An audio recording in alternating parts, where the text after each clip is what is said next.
اهلا بيكم.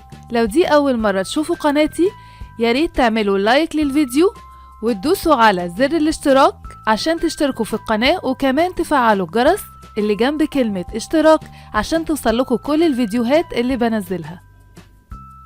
يا رب الفيديو يعجبكم.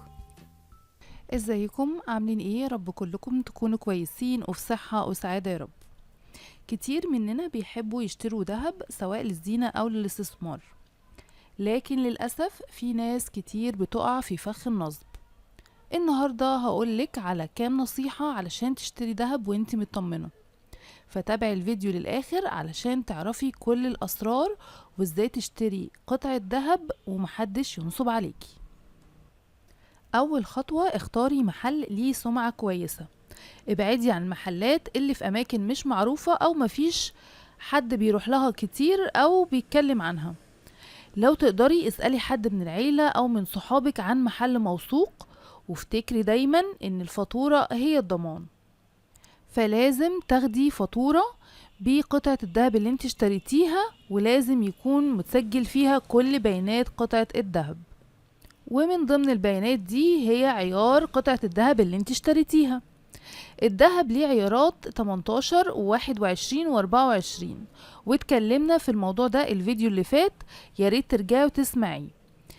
21 هو الأشهر في مصر والدول العربية.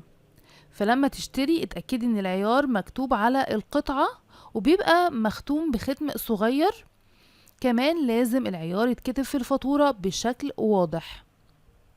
تالت حاجة، لازم تعرفي المصنعية بتاعة القطعة اللي انتي هتشتريها.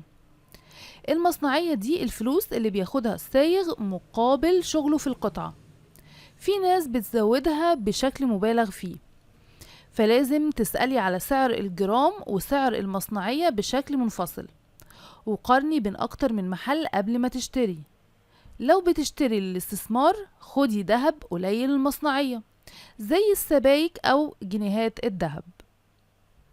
رابع حاجة، لازم تاخدي فاتورة تفصيلية. ما تمشيش من المحل من غير فاتورة مكتوب فيها نوع ووزن القطعة وعيار القطعة وسعر الجرام ساعة ما هتشتري الذهب ومصنعية القطعة اللي انتي اشتريتيها، وكمان التاريخ اللي هتشتري فيه واسم المحل. دي اهم حاجة لو حبيتي ترجعي القطعة او تبيعيها بعدين. خامس حاجة، احذري من العروض الكدابة. لو لقيتي محل بيقول من غير مصنعية او خصم كبير قوي، خدي بالك، ممكن يكون بيزود في وزن القطعة او بيبيع دهب مغشوش. اتأكدي قبل ما تفرحي بالعرض. عشان كده في الاول قلتلك لازم تروحي لمحل سمعته سابقاه ويكون معروف عشان تتجنبي النقطة دي. سادس حاجة، لازم تحددي انتي هتشتري ايه من قبل ما تروحي المحل. يعني هتشتري خواتم ولا غوايش ولا حلق، ولا هتجيبي سبائك تستثمري فيها، ولا جنيهات. ولازم برضو تكوني عارفة العيار اللي هتشتريه.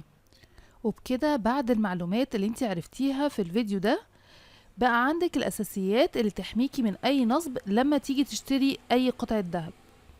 لو عندك اي سؤال بقى اكتبيه في الكومنتات وانا هرد عليكي.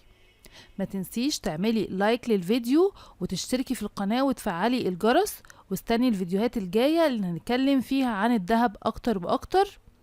اشوفكم في فيديو جديد، وسلام عليكم.